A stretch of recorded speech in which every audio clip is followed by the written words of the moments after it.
ড্যাব নেতা ডাক্তার জাহিদ হোসেনের সাজা স্থগিতের আবেদন খারিজ করে হাইকোর্টের দেয়া আদেশ বহাল রেখেছেন আপিল বিভাগ।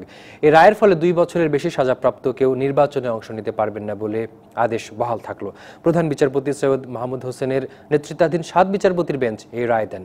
এর ফলে বিএনপি চেয়ারপারসন খালেদা জিয়া সহ দুর্নীতির মামলায় দণ্ডিতরা আর নির্বাচনে অংশ নিতে পারছেন না। খালেদা জিয়া ছাড়াও আলোচিত দণ্ডিতরা হলেন বিএনপির সাবেক নেতা ব্যারিস্টার নাজমুল হুদা, বিএনপি নেতা আমানুল্লাহ আমান, ওয়াদুদ ভূঁইয়া, রাশিদুল ইসলাম মিল্লাত, মুশিউর রহমান ও আওয়ামী লীগ নেতা হাজি সেলিম। এদিকে অ্যাটর্নি জেনারেল মাহবুবে আলম বলেছেন, দুর্নীতির দায়ে দণ্ডিতদের নির্বাচনে অংশ নেওয়ার আর কোনো পথ খোলা নেই।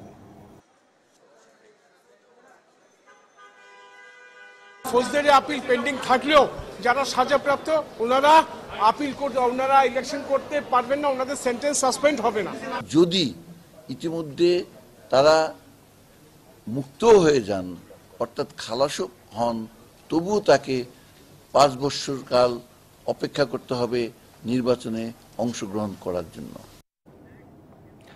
দুর্নীতির দায়ে ঢাকা সিটির সাবেক মেয়র ও বিএনপি নেতা সাদেক হোসেন খোকাকে 10 বছরের বিনাশ্রম কারাদণ্ড দিয়েছে আদালত। বনানী সুপারমার্কেটের কার পার্কিং ইজারা নিয়ে দুর্নীতির অভিযোগে বুধবার ঢাকার বিভাগীয় বিশেষ জজ মিজানুর রহমান খান এ রায় ঘোষণা করেন। এই মামলায় অপর 3 আসামিকেও 10 বছরের কারাদণ্ড দেওয়া হয়েছে। বিএনপির ভাইস চেয়ারম্যান সাদেক হোসেন খোকাকে ওই দণ্ডের সঙ্গে 20 লাখ টাকা এবং অপর 3 আসামিকে 10 লাখ টাকা করে জরিমানা করা হয়েছে। এই মামলার আসামিরা ক্ষমতার অপব্যবহার করে বনানী সুপারমার্কেট কাম হাউজিং কমপ্লেক্সের বেসমেন্টের কার পার্কিং ইজারার জন্য 2003 সালে দরপত্র আহ্বান করেন। অংশগ্রহণ করা 4টি দরপত্রের মধ্যে মিজানুর রহমান নামে এক ব্যক্তি বার্ষিক 1,10,000 টাকায় সর্বোচ্চ দরদাতা নির্বাচিত হন। পরবর্তী সময়ে সাদেক হোসেন খোকা অপর আসামিদের সঙ্গে মিলে ইজারার কার্যক্রম স্থগিত করেন। এতে করে 2003 সালের ফেব্রুয়ারিতে 2011 সাল পর্যন্ত 30,82,399 টাকা সিটি কর্পোরেশনের ক্ষতি হয়।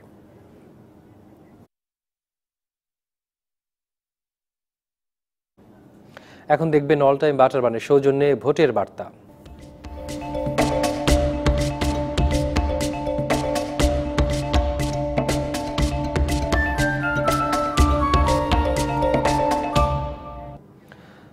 একাদশ জাতীয় সংসদ নির্বাচনের মনোনয়নপত্র সংগ্রহ জমা দেওয়ার শেষ দিন আজ সকাল 9টা থেকে বিকেল 5টার মধ্যে রিটার্নিং বা সহকারী রিটার্নিং কর্মকর্তাদের কাছে মনোনয়নপত্র জমা দিতে হবে। এছাড়া অনলাইনেও মনোনয়নপত্র জমা দিতে পারবেন প্রার্থীরা।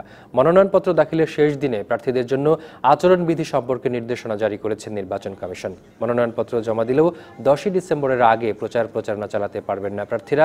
মনোনয়নপত্র বাছাই হবে 2রা ডিসেম্বর এবং প্রার্থিতা প্রত্যাহারের শেষ দিন 9 ডিসেম্বর। আর প্রতীক বরাদ্দ দেওয়া হবে 10ই ডিসেম্বর। আচরণবিধি অনুযায়ী মনোনয়নপত্র জমা দেওয়ার সময় মিছিল বা শোডাউন নিষিদ্ধ থাকলেও ঢাকা 10 আসনে আওয়ামী লীগের প্রার্থী ফজলিনুর তাপস শোডাউন করেন। এ সম্পর্কে সাংবাদিকরা প্রশ্ন করলে তিনি জানান, আচরণবিধি সম্পর্কে তিনি অবগত নন।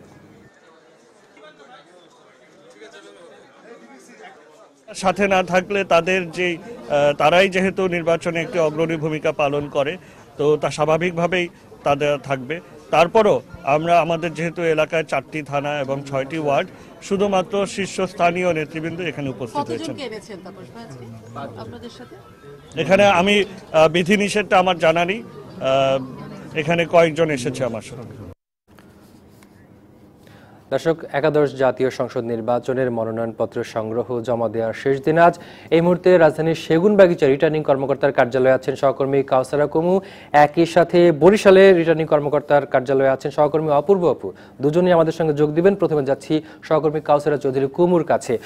কুমু, আমাদের জানাবেন যে সকাল থেকে রিটার্নিং কর্মকর্তার দপ্তরে মনোনয়নপত্র জমা হচ্ছে, এখন পর্যন্ত উল্লেখযোগ্য কারা কারা মনোনয়নপত্র দাখিল করেছেন ঢাকায়?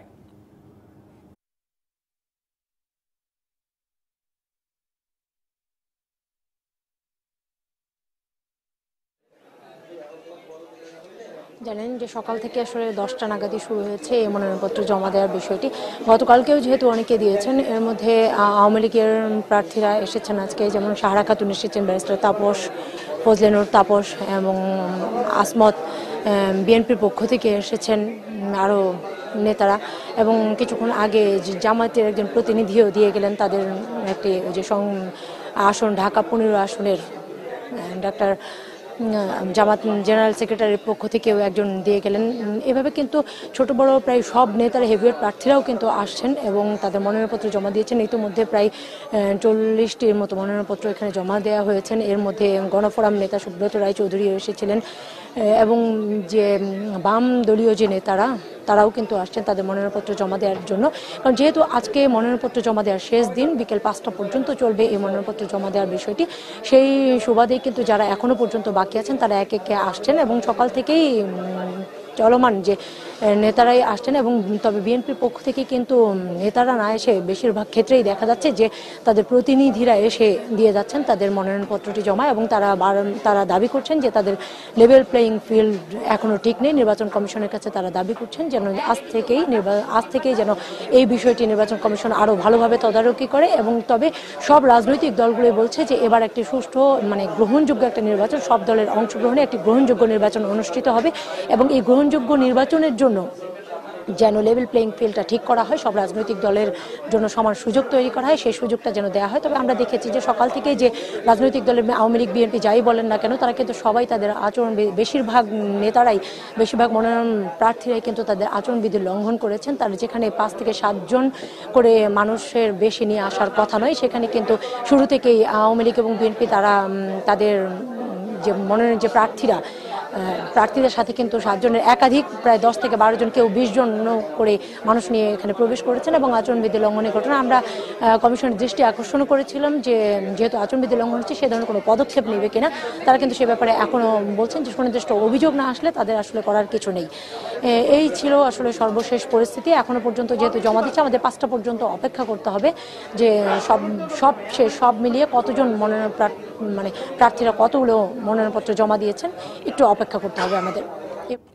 কুমু, আপনাকে ধন্যবাদ। আপনি থাকুন ঢাকা রিটার্নিং কর্মকর্তার কার্যালয়ে। এবার আমরা যাব বরিশালে, সেখানে আছেন সহকর্মী অপূর্ব। অপু, সকাল থেকে এখন পর্যন্ত উল্লেখযোগ্য কারা কারা মনোনয়নপত্র দাখিল করেছেন এবং অপেক্ষায় আছেন কারা কারা?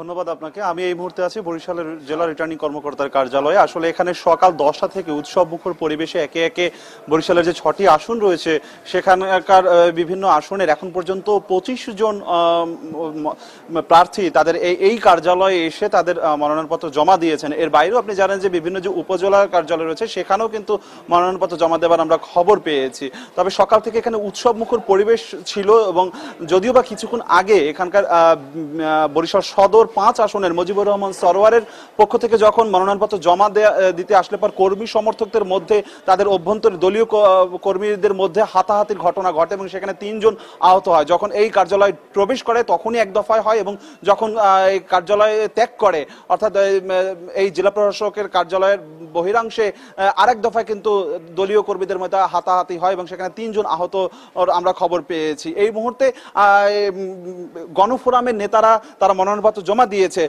আমরা একটু কথা বলতে চাই হিরণ কুমার দাস মিঠু, আপনার ঐক্যফ্রন্টের পক্ষ থেকে এখানে গণফোরামের সভাপতি, আপনি মনোনয়নপত্র জমা দিয়েছেন। কি মনে হয় সার্বিক অবস্থা কি বরিশালের? বরিশালের এখন খুব ভালো অবস্থা আছে।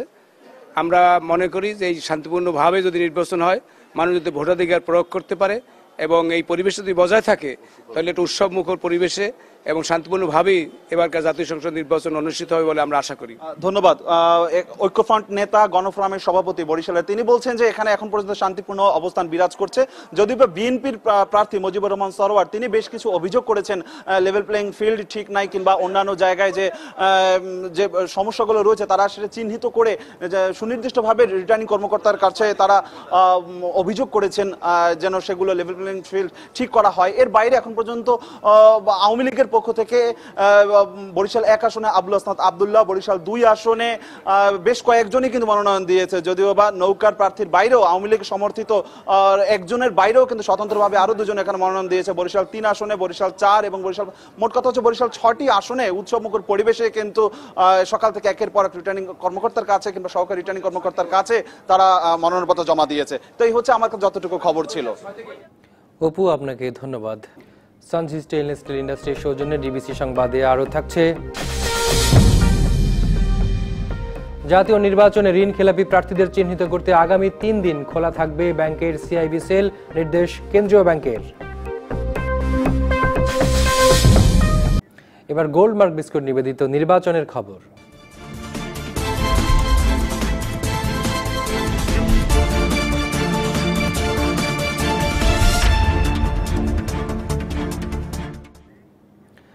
রাষ্ট্র পরিচালনায় অভিন্ন অবস্থান তৈরির ঘোষণা নিয়ে প্রণীত হচ্ছে জাতীয় ঐক্যফ্রন্টের নির্বাচনী ইশতেহার প্রণয়ন কমিটিতে রয়েছেন বিএনপিপন্থী বুদ্ধিজীবীরাও।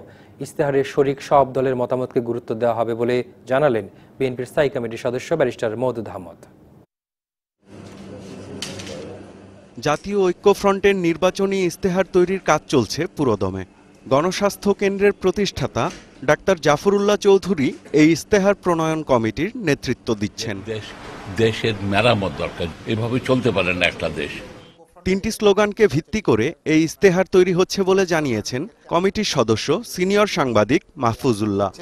সামনের যে রাজনীতি হবে সেই রাজনীতি হবে ঐক্যমতের রাজনীতি, অ্যাকোমোডেশনের রাজনীতি, যাতে আমরা সবাইকে নিয়ে পথ চলতে পারি, এবং প্রতিহিংসার রাজনীতি নয়। এবং এর বাইরে দু একটি ক্ষেত্রে চমক থাকবে যেগুলো এখনো অনেকের কল্পনার বাইরে।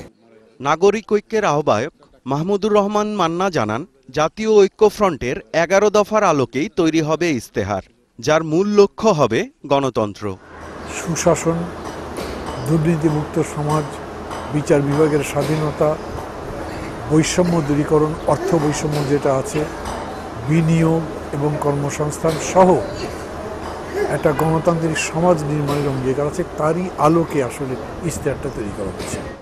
ইশতেহারে কার্যকর সংসদ, সরকারের জবাবদিহিতা সহ সুশাসন ফিরিয়ে আনার ওপর জোর দেওয়া হবে বলে জানিয়েছেন বিএনপির স্থায়ী কমিটির সদস্য ব্যারিস্টার মওদুদ আহমদ। সকল দলের যেসব প্রস্তাবনা আছে সেগুলো আমরা নিয়ে সেগুলোকে অ্যাসিমিলেট করা হচ্ছে, এবং যদি কোনো নতুন কিছু থাকে যেগুলো কমন, সেগুলো তো কোনো সমস্যা নাই। যেগুলোর ব্যাপারে দ্বিমত আছে সেগুলো আলোচনা করে আমরা সেটা নিষ্পত্তি করার চেষ্টা করছি। 7 দিনের মধ্যেই ইশতেহার চূড়ান্ত হবে বলে জানিয়েছেন তিনি। Saiful Islam, DBC news, Dhaka. নির্বাচনে জিতলে দেশকে দারিদ্র্যমুক্ত করাই হবে প্রধান লক্ষ্য। দেশের প্রধান 2 রাজনৈতিক দলের আগামী নির্বাচনের ইশতেহারে এমন প্রতিশ্রুতি থাকছে। সাথে থাকছে সুশাসন নিশ্চিত করার কথাও। কিন্তু নির্বাচনের ইশতেহার বিশ্লেষণ করে বিশেষজ্ঞরা বলছেন, অনেকটা রাজনৈতিক কৌশল হিসেবেই সমৃদ্ধ অর্থনীতির ঘোষণা দেয় দলগুলো, কিন্তু সেই অঙ্গীকার বাস্তবায়নে ইশতেহারে থাকে না সুনির্দিষ্ট পরিকল্পনা। জনগণের প্রত্যাশা অনুযায়ী উন্নয়ন, গণতন্ত্র, শান্তি ও প্রগতির পথে অগ্রসর করে নিতে দৃঢ় প্রতিজ্ঞ। দেশের প্রত্যেকটি পরিবারের অন্তত একজন সক্ষম মানুষকে যাতে স্থায়ী কাজ পান, সেজন্য জাতীয় কর্মসংস্থান প্রকল্প গ্রহণ করার পরিকল্পনা করছি। আওয়ামী লীগ এবং বিএনপি 2 দলই সমৃদ্ধ বাংলাদেশ গড়বার প্রতিশ্রুতি দিয়েছিল 2008-এর নির্বাচনী ইশতেহারে, এবং সন্ত্রাস দমনের কাজে আগামী নির্বাচনের ইশতেহারেও বড় অংশ জুড়ে থাকছে উন্নয়নের কথাই। এই নির্বাচনী ইশতেহারে আমাদের প্রধান দিক থাকবে, আমরা ইতিমধ্যেই 7.8 প্রবৃদ্ধি অর্জন করেছি।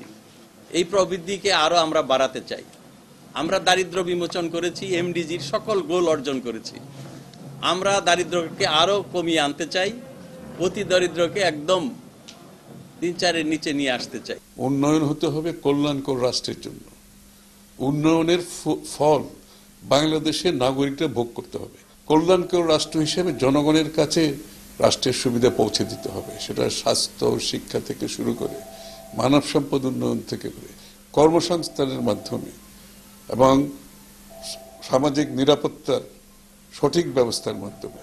কিন্তু দলগুলোর নির্বাচনী ইশতেহারে দেয়া এসব প্রতিশ্রুতি আদৌ কতটা বাস্তবসম্মত, নাকি ভোটারদের আকর্ষণই মূল লক্ষ্য? যেটাকে আমরা বলি পপুলিস্ট ডিসকোর্স, তারই অনুষঙ্গী হিসেবে এই জাতীয় র্যাটরিক আমরা দেখি প্রদর্শিত হতে।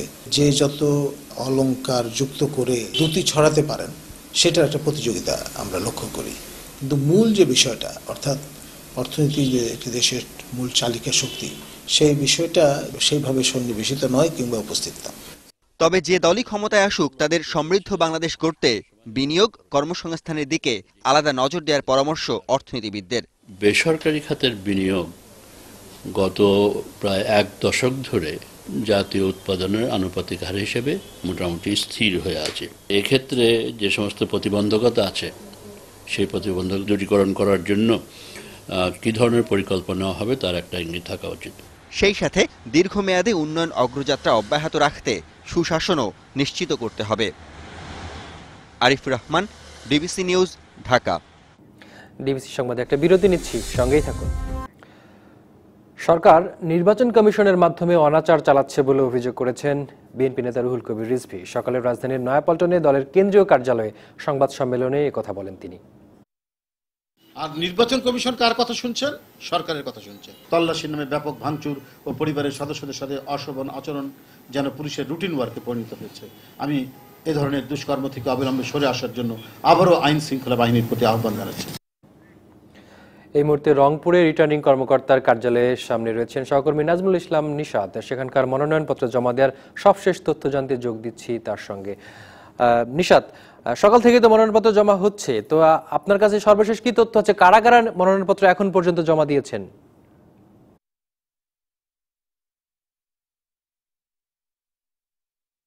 ইব্রাহিম, সকাল 9টা থেকে মনোনয়নপত্র জমা দেওয়ার কথা থাকলেও কিন্তু আমরা দেখেছি যে 11টার পরে থেকে মূলত প্রার্থীরা এসছেন, কিংবা প্রার্থীর পক্ষে যারা মনোনয়নপত্র জমা দিচ্ছেন তারা এসেছিলেন রিটার্নিং কর্মকর্তা কার্যালয়ে।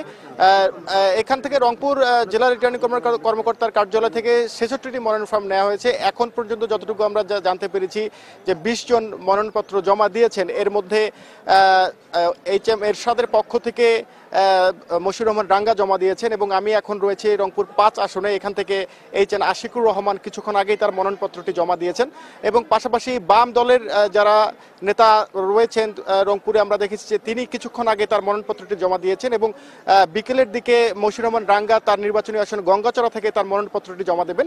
এবং সবকিছু মিলিয়ে আমরা দেখছি যে 12টার পরে থেকে কিন্তু যারা প্রার্থী এবং প্রার্থীর পক্ষে যারা মনোনয়নপত্র জমা দিতে এসছেন তাদের ভিড় দেখছি। এবং আমরা যেটি দেখছি যে যদিও 5 থেকে 7 জন করে লোকজন প্রার্থীদের সাথে আসার কথা, আমরা কিন্তু দেখছি যে প্রচুর পরিমাণে লোকজন, নেতা কর্মী সমর্থক মিলে মিছিল শোডাউন নিয়েই কিন্তু তারা বলা যেতে পারে যে তাদের মনোনয়নপত্র জমা দিতে এসছেন। মিঠাপুকুরও আমরা ঠিক একই অবস্থা দেখেছি, রংপুরও একই অবস্থা দেখেছি, প্রচুর নেতা কর্মীদেরকে সাথে নিয়ে তারা এসছেন মনোনয়নপত্র জমা দিতে। তো সবকিছু মিলে এখন পর্যন্ত এই ছিল ইব্রাহিম আমার কাছে সর্বশেষ তথ্য। নিশাত, আপনাকে ধন্যবাদ। রংপুর থেকে মনোনয়নের খবর জানাচ্ছিলাম সহকর্মী নাজমুল ইসলাম নিশাত। চিকিৎসার জন্য সিঙ্গাপুরে যাচ্ছেন না জাতীয় পার্টির চেয়ারম্যান হুসেইন মোহাম্মদ এরশাদ। সকালে রাজধানীর বনানীতে জাতীয় পার্টির কার্যালয়ে সাংবাদিকদের একথা জানান দলটির মহাসচিব রুহুল আমিন হাওলাদার। তিনি আরও জানান, 71 জাতীয় সংসদ নির্বাচনে 220 জনকে মনোনয়নের চিঠি দিয়েছে জাতীয় পার্টি, তবে আসন ভাগাভাগি এখনো চূড়ান্ত হয়নি। উনি নিজে সিএমএইচটা উনি পছন্দ করেন, যখন একটু অনুভব করেন যে তার চিকিৎসার দরকার। এটা মেডিকেল চেক আপ তো তার নর্মালি সবসময় হয়ে আসছে, এটা নতুন নয়। এখন পর্যন্ত 220-এর মধ্যে দেওয়া হয়েছে, আরো দুপুর পর্যন্ত বাড়তে পারে। প্রত্যাহারের পরে আমরা এটা চূড়ান্ত একটা সিদ্ধান্ত আপনারা জানতে পারবেন। বাংলাদেশের 71 জাতীয় নির্বাচন পর্যবেক্ষণ করবে না ইউরোপীয় পার্লামেন্ট। মঙ্গলবার এক বিবৃতিতে একথা জানায় তারা। বিবৃতিতে বলা হয়েছে, আগামী 30শে ডিসেম্বর বাংলাদেশের জাতীয় নির্বাচনের প্রক্রিয়া বা পরবর্তী নির্বাচনী ফল নিয়ে কোনো পর্যবেক্ষণ করবে না ইউরোপীয় পার্লামেন্ট। এ বিষয়ে কোনো ধরনের মন্তব্য থেকেও বিরত থাকবে সংস্থাটি। ইউরোপীয় পার্লামেন্ট নির্বাচন পর্যবেক্ষণ করবে কি করবে না তা নিয়ে গেল কদিন ধরেই আলোচনা ছিল। কয়েক দফা বাংলাদেশ পরিদর্শন করে ইউরোপীয় পার্লামেন্টের প্রতিনিধি দল নির্বাচনী পরিবেশ নিয়ে সন্তোষ প্রকাশ করেছে। তাছাড়া সাধারণত কোনো দেশে নির্বাচন নিয়ে বড় ধরনের কোনো অভিযোগ না থাকলে ইউরোপীয় পার্লামেন্ট পর্যবেক্ষক পাঠায় না বলেও জানানো হয়েছে।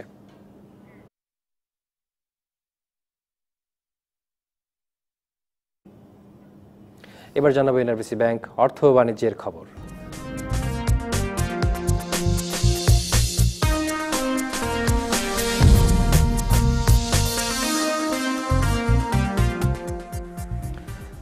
জাতীয় নির্বাচনে ঋণ খেলাপি প্রার্থীদের চিহ্নিত করতে আগামী 3 দিন রাত 10টা পর্যন্ত ব্যাংকের ঋণ ব্যুরো বা সিআইবি সেল খোলা রাখার নির্দেশ দিয়েছে Bangladesh bank.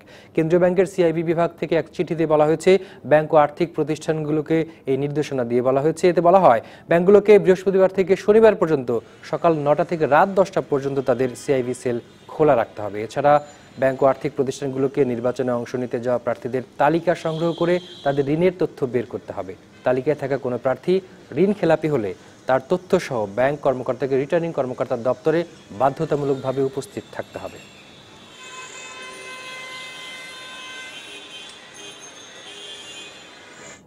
সানজি stainless steel industry নিবেদিত ডিবিসি সংবাদে আরও থাকছে, চীনের উত্তরাঞ্চলীয় হেবেই প্রদেশের রাসায়নিক কারখানার কাছে বিস্ফোরণে অন্তত 22 জন নিহত হয়েছে। এখন দেখবেন protector wood and door election express, যেখানে আমরা জানাবো নির্বাচন ভাবনা।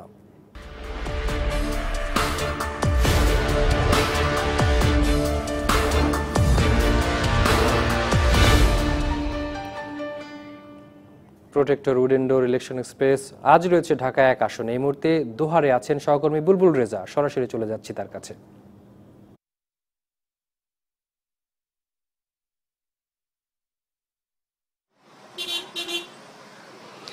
প্রোটেক্টর উড এন্ড ডোর নিবেদিত ডিবিসি ইলেকশন এক্সপ্রেস এই মুহূর্তে রয়েছে ঢাকা 1 সংসদীয় আসনে। দোহার এবং নবাবগঞ্জ এই দুই উপজেলা মিলে ঢাকা 1 সংসদীয় আসন। এই আসনে মোট ভোটার সংখ্যা 4,40,407। সামনে একাদশ জাতীয় সংসদ নির্বাচন, সেই নির্বাচনকে কেন্দ্র করে এই আসনে কয়েকজন তরুণ প্রজন্মের ভোটারদের সাথে আমরা কথা বলবো, তারা নির্বাচন নিয়ে কি চিন্তা ভাবনা করছেন। শুরুতে আপনার কাছে জানতে চাই, এই আসনে গত 10 বছরে কাঙ্ক্ষিত উন্নয়ন হয়েছে যেমনটা প্রতিশ্রুতি দেওয়া হয়েছিল, আপনার কি মনে হয়? না, কাঙ্ক্ষিত উন্নতি কখনই হয় নাই। রাস্তাঘাটে বেহাল দশা, যখনই কোনো কাজকর্ম করে মানে সে তুলনায় হয় না, উন্নত হয় না। ধরেন রাস্তাঘাট যখন আসে, কাজগুলো আসে কন্ট্রাক্টর থেকে শুরু করে মানে সবাই দুর্নীতি ছাড়া এর বাইরে আমি কিছু দেখি না। 50% কাজও হয় না। তরুণ প্রজন্মের একজন ভোটার হিসেবে আপনার চাওয়া কি সামনে নির্বাচনে? প্রথম যে চা সেটা হচ্ছে সুষ্ঠু নির্বাচন, এটা নেই মানে প্রত্যাশা করতেছে বা সুষ্ঠু নির্বাচন হয় কেনা এটা নেই বিষয় আর কি, আশঙ্কায় আছে। যদি হয় তাহলে উন্নতি হবে ইনশাল্লাহ। জি, আপনাকে ধন্যবাদ। আপনার কাছে একটু জানতে চাই, আপনিও তো তরুণ প্রজন্মের একজন প্রতিনিধি, ভোট দিবেন সামনে নিশ্চয়ই, তো কি মনে হয়, কি চান আপনারা, কি পেয়েছেন গত 5 বা 10 বছরে? হ্যাঁ, আমরা যা আশা করেছিলাম তার অনেকটাই সফল হয়েছে এই দেশে। শেখ হাসিনার নেতৃত্বে আমার মনে হয় পদ্মা সেতু হচ্ছে, এরপর বড় বড় প্রজেক্ট হচ্ছে দেশে। তো কিছু তো থাকেই, মানুষ মানে এই দেশের প্রেক্ষাপটে কিছু অব্যবস্থাপনা থাকে, তারপরেও চাহিদার তুলনায় আমরা একটু কম পেলেও আমার মনে হয় অনেক যথেষ্ট পেয়েছি আমরা, এবং ভবিষ্যতেও পাবো। এই এলাকার সবচেয়ে বড় সমস্যা কি, অর্থাৎ এই আসনটিতে যেটির সমাধান এখনো হয়নি, আপনারা চাইছেন সমাধান? আমাদের এই আসনটিতে পদ্মার নদী ভাঙন, এটাই সবচেয়ে বড় সমস্যা। হ্যাঁ, কাজ হচ্ছে, তবে পরিপূর্ণভাবে হচ্ছে না, পরিপূর্ণভাবে হোক এটাই আমরা চাচ্ছি। তরুণদের কর্মসংস্থানের জন্য কোনো আপনার প্রত্যাশা রয়েছে কিনা? তরুণদের কর্মসংস্থান হয়েছে কাঙ্ক্ষিত এই আসনটিতে? বাংলাদেশের প্রেক্ষাপটে দেখা যাচ্ছে যে তরুণদের কর্মসংস্থান ওইভাবে হয়নি যতটা হওয়া প্রয়োজন, কারণ আমরা তো ওভার পপুলেটেড, আপনি জানেন। তো শেখ হাসিনা ইচ্ছা করলে আরো মানে আমাদের এখানে যুব উন্নয়নের কোনো কেন্দ্র গড়ে তুলে তরুণদেরকে শিক্ষাদানের মাধ্যমে উন্নত করতে পারে, এটা আমার সরকারের কাছে চাহিদা, এটা হোক। জি, আপনাকে ধন্যবাদ। একটু আপনার কাছে জানতে চাই, আপনিও তো নতুন ভোটার, প্রথম ভোট দিবেন, কি মনে হয় কেমন নির্বাচন আশা করছেন? আশা করি সুস্থ নির্বাচন হোক, এটাই আশা। আর আপনার কোনো প্রত্যাশা? না, আমার কোনো প্রত্যাশা নেই। জি চাচা, আপনার কাছে একটু জানতে চাই, আপনি কেমন নির্বাচন আশা করছেন? আসি আল্লাহ দিলে ভালোই, সবাই আল্লাহ দিলে আছে, আমরা ভোট দিয়ে আমরা ভালোই আছি, রাস্তাঘাট ভালো আছে, ঢাকা হাজা খুব ভালো আছে। এই জি, ধন্যবাদ আপনাদের সবাইকে। প্রোটেক্টর উড এন্ড ডোর নিবেদিত ডিবিসি ইলেকশন এক্সপ্রেস, গন্তব্য ঢাকা থেকে ভোলা।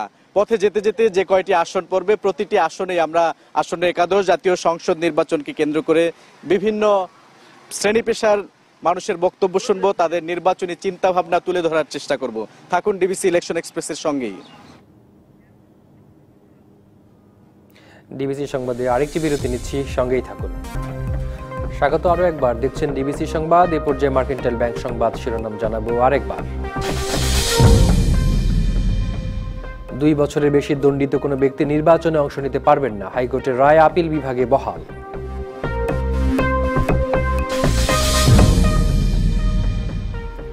দুর্নীতির মামলায় ঢাকার সাবেক মেয়র ও বিএনপি নেতা সাদেক হোসেন খোকার 10 বছরের কারাদণ্ড, 20 লাখ টাকা জরিমানা।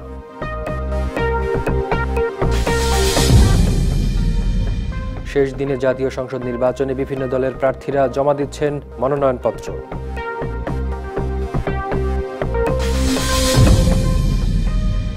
এবং রাষ্ট্র পরিচালনায় অভিন্ন অবস্থান তৈরির ঘোষণা নিয়ে প্রণীত হচ্ছে জাতীয় ঐক্যফ্রন্টের নির্বাচনী ইশতেহার।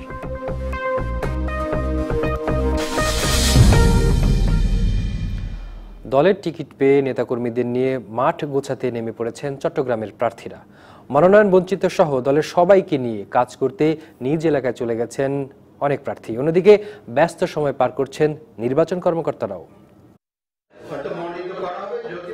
চট্টগ্রামের 16টি আসনের অধিকাংশ প্রার্থী নিজ এলাকায় ফিরে দলের নেতাকর্মীদের সঙ্গে বসে নির্বাচন নিয়ে পরিকল্পনা করছেন। 16টি আসনের 15টিতেই প্রার্থী হয়েছেন বর্তমান সংসদ সদস্যরা। চট্টগ্রাম 9 কোতোয়ালি আসনে জাতীয় পার্টির জায়গায় মনোনয়ন দেওয়া হয়েছে আওয়ামী লীগের কেন্দ্রীয় সাংগঠনিক সম্পাদক মহিবুল হাসান চৌধুরী নৌফেলকে। নৌকা মার্কাকে এখানে আবার পুনরায় দেওয়ার মানে হচ্ছে আমাদের নেতাকর্মীদের প্রতি মূল্যায়ন করা এবং নেতাকর্মীদেরকে সম্মান করা। সেই দৃষ্টিকোণ থেকে আমি আসলে এটাকে দেখতে চাই। আমি চাই না এটা আমাকে ব্যক্তিগতভাবে মূল্যায়ন করা হয়েছে। 16টি আসনে আওয়ামী লীগের 12 জন, মহাজোটের শরিক জাতীয় পার্টি, তরিকত ফেডারেশন ও জাসদকে 3টি আসন ছেড়ে দিয়েছে আওয়ামী লীগ। 14 দল তো একটা আদর্শিক জোট, মহাজোট, তারপর যুক্ত ফ্রন্ট, বদরুদ্দোজা, এরাও পার্টিসিপেট করতে চায়। নির্বাচনে যখন পার্টিসিপেট করতে চাইবে ইউ হ্যাভ টু অ্যাকোমোডেট করতে চাইলে আমাদের অনেক জেনুইন প্রার্থীকে আমাদের কম্প্রোমাইজ করতে হয়। অন্যদিকে 16টি আসনের মধ্যে 3টিতে জোটের শরিক 2 দলকে চট্টগ্রাম 14 ও চট্টগ্রাম 7 এলডিপিকে ও চট্টগ্রাম 15 আসন জামায়াতকে ছেড়ে দেওয়া হয়েছে।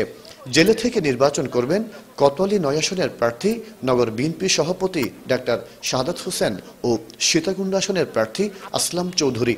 ভোট শুধু প্রয়োগ নয়, ভোট প্রয়োগ করে তার ফলাফল তারা বুঝে নেবে। একটা বাংলাদেশের নির্বাচিত সংসদ সরকার তারা গড়বে, এই শপথ বাংলাদেশের মানুষ নিয়েছে। এটা কোনো ধরনের অপশক্তির মাধ্যমে তাদের এটা ছিনিয়ে নেওয়ার কোনো সুযোগ নেই। 2রা ডিসেম্বর মনোনয়নপত্র যাচাই বাছাইয়ে টিকে গেলেই 30শে ডিসেম্বর ভোট গ্রহণের চূড়ান্ত লড়াইয়ে থাকবেন তারা। মাসুদুল হক, ডিবিসি নিউজ, চট্টগ্রাম। বরিশালের 21টি সংসদীয় আসনের 19টিতে বিএনপি প্রার্থীদের নাম ঘোষণা করা হয়েছে, আর 2টি রাখা হয়েছে জোটের শরিকদের জন্য। ঘোষিত আসনের বেশ কয়েকটিতে 2 জন করে প্রার্থীর নাম ঘোষণা হয়েছে। রয়েছেন প্রার্থীদের স্ত্রীরাও। বরিশাল সদর আসনের প্রার্থী মুজিবুর রহমান সারোয়ার জানিয়েছেন, বড় দল হিসেবে অভ্যন্তরীণ দ্বন্দ্ব থাকলেও নির্বাচনকে ঘিরে বরিশাল বিএনপি ঐক্যবদ্ধ। কৌশলী ভূমিকা নিয়ে বিএনপি প্রায় সব আসনেই আপাতত 2 জন করে মনোনয়ন দিয়েছে। আর মনোনয়ন নিয়ে স্ব এলাকায়ও ফিরতে শুরু করেছেন বিএনপির প্রার্থীরা। প্রার্থীকে কাছে পেয়ে উজ্জীবিত নেতাকর্মীরা। আওয়ামী লীগের আমরা ভয় পাই না, ইনশাল্লাহ আমরা এলাম জিয়া রহমানের সৈনিক, একটা বুলেট হয়ে রাস্তায় থাকবে। শুধুমাত্র ব্যালটে ভোট দেওয়া নয়, এটা হচ্ছে আমাদের দেশনেত্রী বেগম খালেদা জিয়া আমাদের মাকে মুক্ত এবং গণতন্ত্র পুনরুদ্ধারের যুদ্ধ। আলতাফ হোসেন চৌধুরীর নাম প্রকাশ করলেও কর্মীদের মতে পটুয়াখালীতে আরও এগিয়ে আছেন শহীদুল আলম তালুকদার, হাসান মামুন, গোলাম মাওলা রনি এবং এবিএম মোশাররফ হোসেন। অপরদিকে ভোলার 4টি আসনেই জোটের সাবেক এমপিদের মনোনয়ন দেওয়া হয়েছে। দলীয় কোন্দল ভুলে ধানের শীষকে বিজয় করতে সবাই একসাথে কাজ করবে বলেও জানান বিএনপি নেতারা। ধানের শীষ প্রতীক নিয়ে যেই নির্বাচন করব, আমরা দল মত নির্বিশেষে ঐক্যবদ্ধভাবে তার পক্ষে কাজ করে বেগম খালেদা জিয়াকে জেল থেকে মুক্ত করব। এদিকে পিরোজপুরের একটি আসনে বিএনপি প্রার্থী দেওয়া হয়েছে, বাকি 2টিতেও দলীয় কাউকে চায় তৃণমূল নেতারা। নির্বাচনী কৌশল হিসাবে অনেকের হাতেই হয়তো কাগজ দেখা যাবে। চূড়ান্ত ফয়সালা জোটের সাথে এবং ঐক্যফ্রন্টের সাথে আজকে এবং কালকের আলোচনার পর সিদ্ধান্ত নেওয়া হবে। এদিকে ঝালকাঠিতে একাধিক ব্যক্তিকে মনোনয়ন দেওয়া হলেও চূড়ান্তভাবে যাকে মনোনয়ন দেওয়া হবে তার পক্ষে কাজ করার কথা জানান নেতাকর্মীরা। 2 জন প্রার্থীর মধ্য থেকে কাকে চূড়ান্তভাবে দল মনোনয়ন করবে, সেক্ষেত্রে আমরা যারা এই তৃণমূল পর্যায়ের নেতাকর্মী আমরা আছি, আমরা সবাই ঐক্যবদ্ধ। প্রতিটি আসনে একের অধিক নাম ঘোষণাকে রাজনৈতিক কৌশল বলছেন দলের যুগ্ম মহাসচিব। বরিশালে বিএনপি ঐক্যবদ্ধ আছে বলেও দাবি তার। প্রথম জনকে প্রাধান্য দিয়েই নমিনেশন পেপার দেওয়া হয়েছে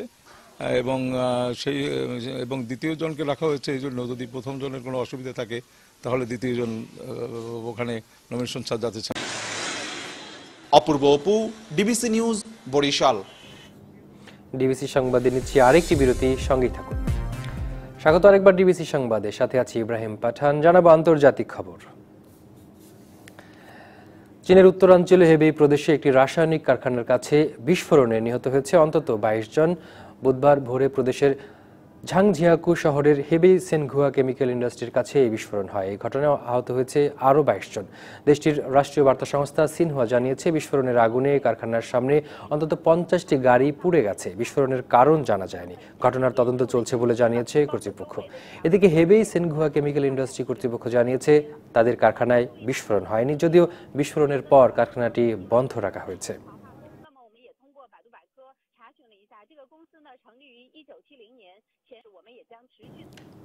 ভারত নিয়ন্ত্রিত জম্মু কাশ্মীরের বুদগামে পুলিশ ও সেনাবাহিনীর যৌথ অভিযানে নিহত হয়েছে পাকিস্তানের শীর্ষ জঙ্গি নাভেদ জাট। গত জুন মাসে রাইজিং কাশ্মীর পত্রিকার সম্পাদক সুজাত বুখারি ও তার 2 নিরাপত্তা কর্মীদের গুলি করে হত্যা করে পাকিস্তানের এই শীর্ষ জঙ্গি। সকালে বুদগামের চাট্টেরগ্রাম এলাকায় একটি বাড়িতে 3 জঙ্গি আত্মগোপন করে থাকার সময় এই অভিযান চালানো হয়। এ সময় রাজ্য পুলিশ, ভারতীয় সেনাবাহিনী ও জঙ্গিদের মধ্যে বন্দুকযুদ্ধ চলার সময় নাভেদ জাটকে গুলি করে হত্যা করা হয়।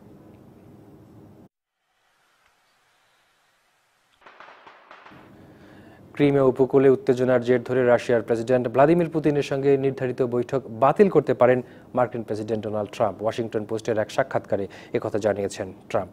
চলতি সপ্তাহে আর্জেন্টিনার বুয়েন্স আয়ার্সে অনুষ্ঠিত G20 সম্মেলনে বসার কথা ছিল পুতিনের।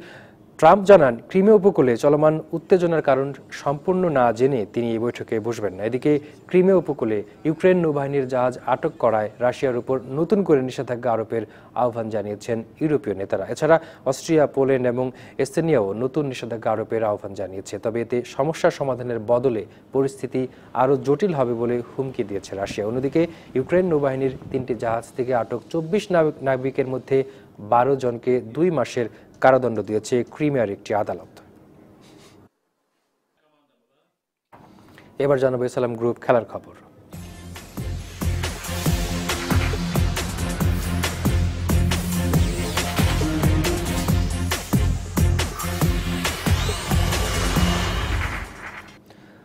ঢাকা টেস্ট সামনে রেখে অনুশীলন শুরু করেছে বাংলাদেশ ও উইন্ডিজ।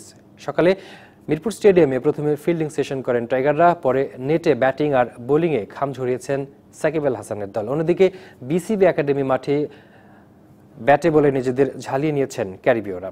অনুশীলনের সময় ডান হাতের বুড়ো আঙুলে চোট পান মুশফিকুর রহিম। দ্রুত এক্স-রে করানো হয়, রিপোর্টে কোনো চির ধরা পড়েনি, তবে হালকা ব্যথা রয়েছে। ইনজুরি গুরুতর নয়, আশা করা হচ্ছে খেলতে পারবেন শুক্রবার শুরু হতে যাওয়া ঢাকা টেস্টে। প্রথম টেস্ট জেতায় সিরিজে 1-0 এগিয়ে বাংলাদেশ। সাদা পোশাকে দ্বিতীয়বারের মতো ক্যারিবীয়দের হোয়াইট ওয়াশের হাতছানি টাইগারদের সামনে। সেজন্য জিততে হবে সিরিজের দ্বিতীয় ও শেষ টেস্ট। সংবাদ এই ছিল এখনকার মতো। এরপর বেলা 3টার সংবাদ নিয়ে আসবেন সুরভি আলম তরণী। ডিবিসির সঙ্গে থাকুন 24 ঘন্টা।